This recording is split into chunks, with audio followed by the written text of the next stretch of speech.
So the Germans were still fighting for this town for 2 days, but many people, foreigners as well as French, they visit this place because of that iconic first place liberating. Okay, back to what happened here. Where the toilets are in the museum, and I'm sure you've all been in there, 63 years ago stood a large house, and behind that was a large outbuilding. At about 1:15 on the morning of 6th of June, so obviously in darkness, the house caught fire. And we think that one of the anti-aircraft units on the edge of the town fired up tracer rounds, and one deviated off course, went through the roof of the house, and at that time the French used hay and straw as insulation. So woof, up it went. The French civilians came running out of the house and they found the German patrol that was walking around the square, and they said, "Our house is on fire." One of the Germans quickly ran and started waking up the German garrison. The German garrison started waking up the French civilians. One of the civilians was now ringing the bells to wake people up. The French civilians are waking up the fire brigade. The fire brigade hands out about 150 buckets. The civilians now are forming a line from this hand pump over to where the wall of the museum is, where the house was, and now everyone is trying to put the fire out. But picture this. The German garrison now are stood in the square, weapons over their shoulders, smoking, talking, watching the French civilians putting out the fire. Now do not think, because planes are flying over intermittently, that they're going to think it's an invasion. We had been purposely bombing this area in the 2 to 3 weeks prior to the invasion, in the night, to pull them into a false sense of security. So all of a sudden, everybody stopped what they were doing, looked up to the west, and there are these 2 C-47s coming straight towards the square. Just wait. That's about 20 now. Okay, so everyone stopped what they were doing. At least 2 C-47s coming straight towards the edge of the square. We have no idea why, but when the pilot of the first plane got close to the edge of the square, he pressed on his green light. Those paratroopers will generally exit that plane in under 12 seconds. So that's less than a second a man.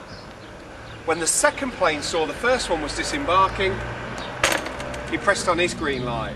So we have 2 sticks of young paratroopers coming straight down into the square, and by the way, it's believed the planes were too low, 450 feet. All of a sudden, the Germans obviously see the parachutes blooming, quickly take their weapons off the shoulders, cock them, and start butchering them as they're coming down. Now, luckily, the winds were strong on the morning of 6th of June, so some of the men were blown onto the southern side of the town, and many of those survived. But the ones that came down into the square, for the most part, they were killed, or they were killed as they were coming down.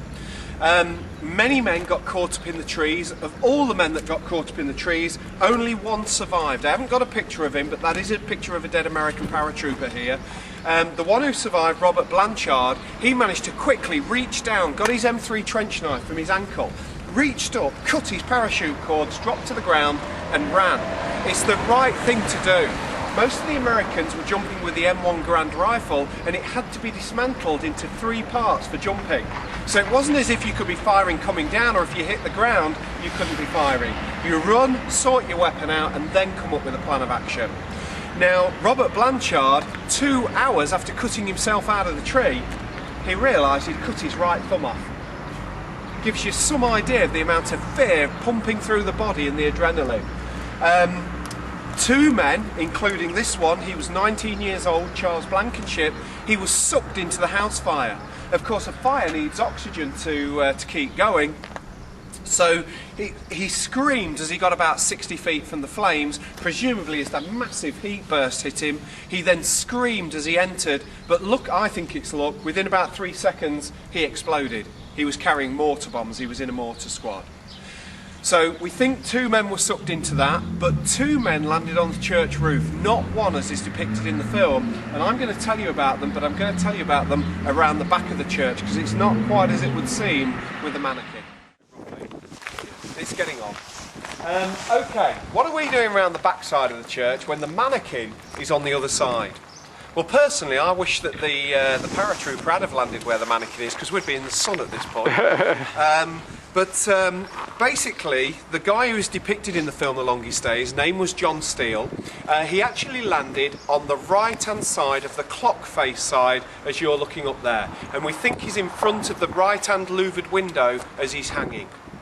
Now, we'll focus on John Steele first of all. This is him. This is the only picture of him as a young paratrooper. There he is. I use the term young very, very loosely, because I've been telling you all morning these guys are predominantly 18, 19, 20, 21. This rebel would have to prove me wrong. He was a book private, had already jumped in Sicily, Salerno, served in the army for 2 years, and was 32 years old. That tells me two things about him. One, he must have been in trouble continually. I can remember joining my battalion at 17, and then there was guys at 21, 22, 23, and I was thinking, you're finished. You're that old, and yet here he is at 32 and still a private. We know that he was always in trouble. He was a bit of a character, heavy drinker as well. On a slightly more respectful, on a second point that it tells me, it must have been incredibly tough. Because here he is as a 32-year-old keeping up with all the kids in what is ultimately a great elite division. Now, these pictures came out after the film was released and it made him a star. Here we go. You'll have to close it a bit, guys, because when they go, they go. It made him a star. He could walk into any bar or restaurant anywhere in the world and go, anyone seen the film The Longest Day? Yeah, I have. Well, I'm the real guy, the one that John's Red Buttons was playing in the film, landed on the church stick. Well, let me buy you a drink. When he told the story, it was generally mixed with alcohol and changed on a regular basis. I'll tell you what we know to be true.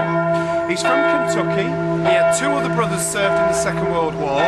One was killed 2 weeks before the German surrender in Europe. The other was wounded in the Pacific.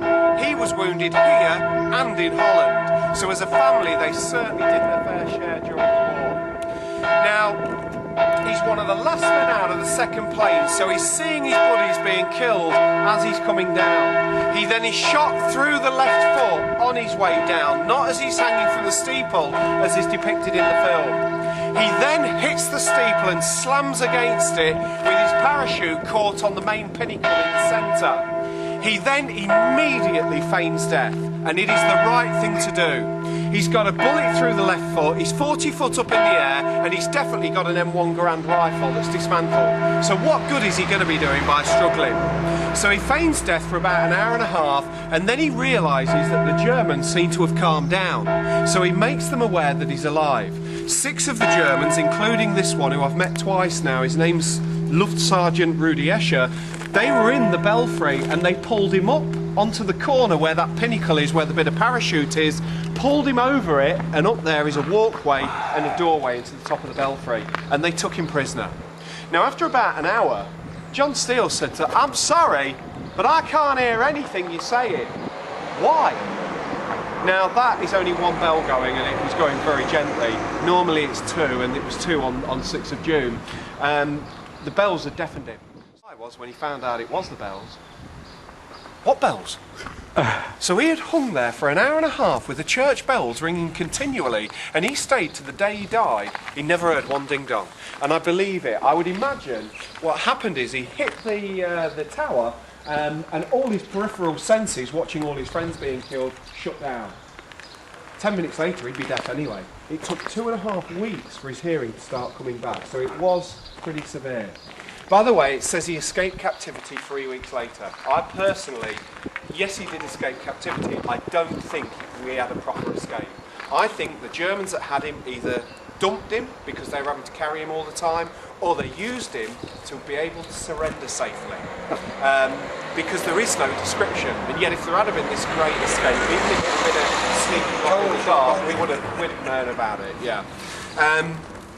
But he still escapes. He's well enough to jump into Holland in September and gets a oak leaf to his Purple Heart there for wounds. So he jumps into Sicily, Salerno, Normandy, Holland. That is as many as anybody in the American Army in the Second World War. 505th being the only regiment to do 4 combat jumps.